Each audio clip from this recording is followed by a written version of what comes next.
Nobody becomes a supervisor because they love paperwork. But here's the thing. If your supervision documentation is sloppy or incomplete, you're exposing yourself to massive liability. Let's break down what you need to document and what you don't, so you can protect yourself while keeping it simple. I'm Dr. M.J. Rose, and I help supervisors navigate the tricky world of supervision without unnecessary stress. Today, we're diving into the essentials of supervision documentation.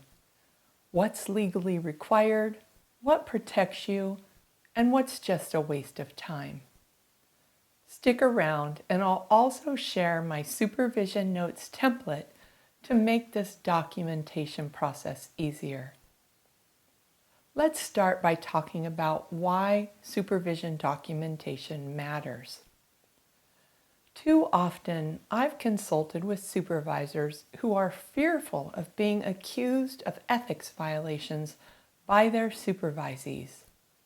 The most common reason? Their supervisees became angry when, at reporting times, their reports were unfavorable or less favorable than the supervisee would have preferred. In most cases, I thought the supervisee's frustration was totally justified. Why, you ask?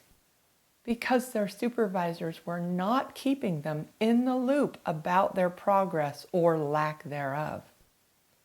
The supervisees had no idea the supervisors would give them an unfavorable review.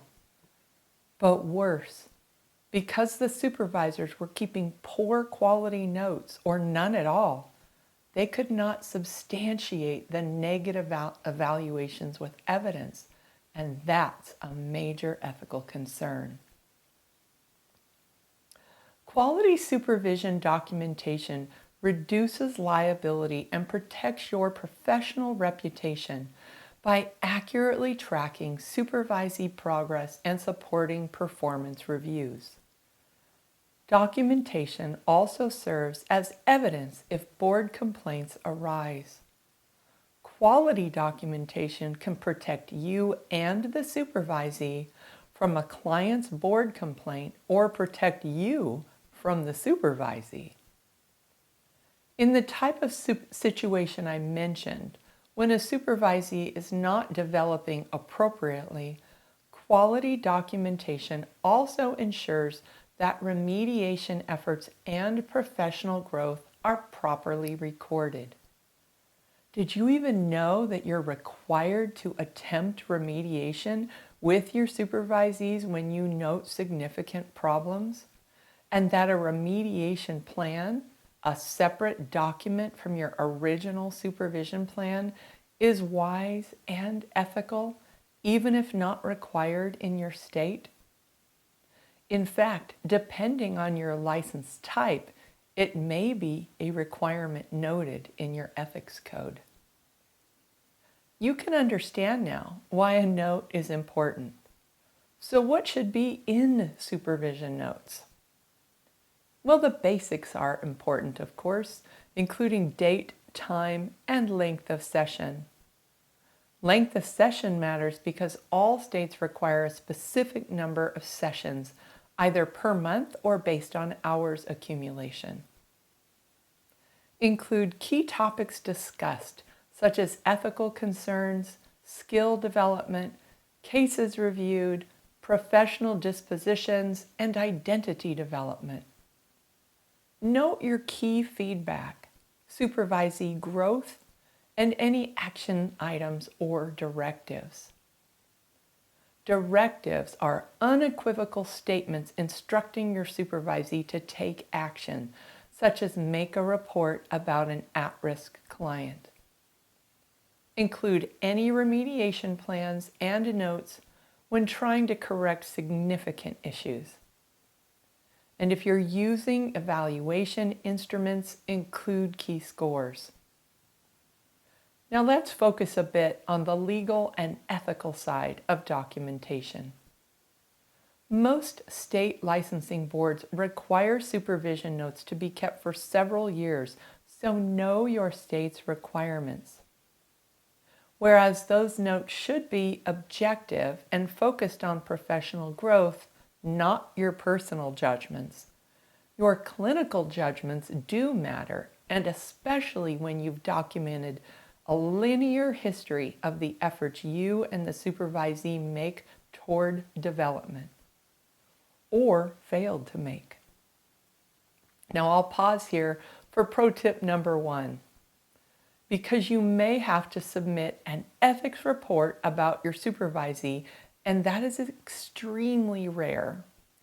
Remember to avoid including client identifiable information to maintain confidentiality in case you are obligated to provide notes as part of your board investigation.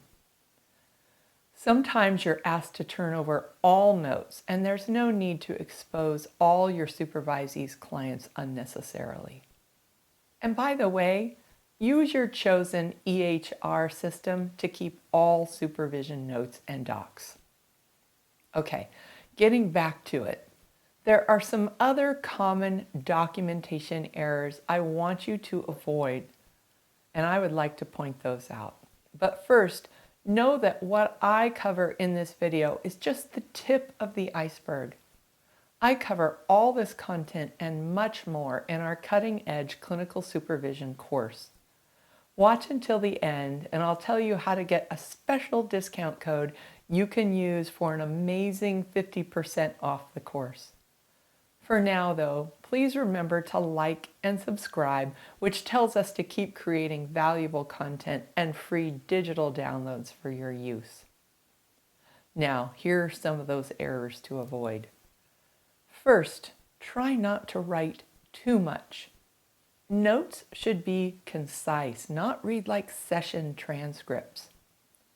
For pro tip number 2, I suggest using our supervision notes template as a guide while in session to keep you on track, and you'll quickly learn to focus your content. See the link to that free supervision notes template PDF in the video description below. If writing concise notes is a struggle for you, consider enrolling in our course called Collaborative Notes and Clear Minds for strategies that reduce your documentation delays and focus on using your billable hours more effectively. Now back to a second major error, and that is forgetting to document feedback. That's a major concern. You have to prove through your written notes how you are evaluating your supervisees and how you are helping them improve or develop. If we don't write it down, it didn't happen. So make sure every note includes what you offered as feedback and homework. Third, remember that as of 2025, we still do not have a national counselor license. The counseling compact likely means we'll never have one. In fact, there's no national license in any mental health discipline. Indeed, states regulate the statutes, laws, rules, and codes we must follow. So know your state's laws, rules, and codes about what you must maintain in your supervision records and for how long you must keep them. This information is important because you must regularly review notes in order to accurately assess supervisee progress. Here are some best practices for supervision documentation. First, create a consistent note structure to streamline the process. Second, use bullet points or templates to avoid unnecessary details while ensuring completeness. You can cut and paste the structure of those templates into the note, but remember that each supervisee's note should be unique. Now review those notes regularly to ensure progress is being made. And fourth, cross-reference supervision notes with formal evaluations to ensure consistency over time. Fifth, share the content of the notes with your supervisees, especially those in remediation or for whom you're providing disciplinary supervision, and invite their comments about those notes. However, before you make any edits based on their suggestions, remember they're your notes and you need to be able to support them with integrity. Again, remember to download our Supervision Notes template to simplify your paperwork by clicking on the link in the video description below. Now here's one more thing I'd like to discuss that has significant influence on how I document all my supervision sessions.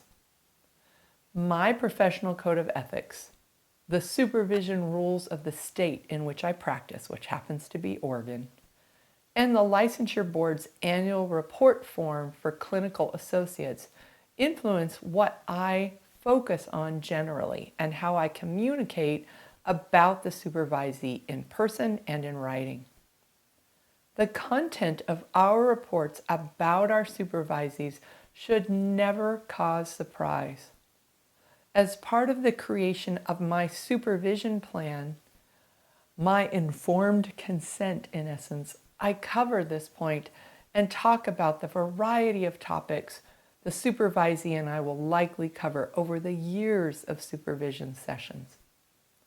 I explain how and why I document specific content, which is utilized to demonstrate over time what we cover, the wide variety of skills, knowledge, and professional identity content required by our professions. And further, when during sessions, I or the supervisee note a change in knowledge, skills, professional identity, or dispositions, we note it in the session note and utilize that content when writing annual reports. I do all of these things collaboratively with the supervisee. These key events should influence content in your reports, and those reports should demonstrate consistency, connection, and development over time, or clearly substantiate the reasons for a lack of development. Now, if you want more detailed of an explanation about supervision documentation, I urge you to enroll in our cutting-edge clinical supervision course using the 50% off discount code you can earn by emailing us at info@thecounseloredge.com and include information about your favorite pro tip from this video. The Cutting Edge Clinical Supervision course includes a free preview and video trailer. This 30 credit hour NBCC approved training course for supervisors covers 9 different supervision models with video demonstrations by yours truly. It addresses supervisee relationship management, has lots of detail on structuring supervision, more content about supervision documentation, provides video of the management of 3 types of supervisees from very easy to very difficult ones, and addresses management of liability and ethics concerns. It also includes an extensive free workbook you can easily use in the room to prepare for and work with your supervisees. Documentation does not have to be the bane of your existence as a clinician or a supervisor. But there is added complexity when you supervise, so I hope this brief video has been helpful. If so, remember to like, subscribe, and comment below.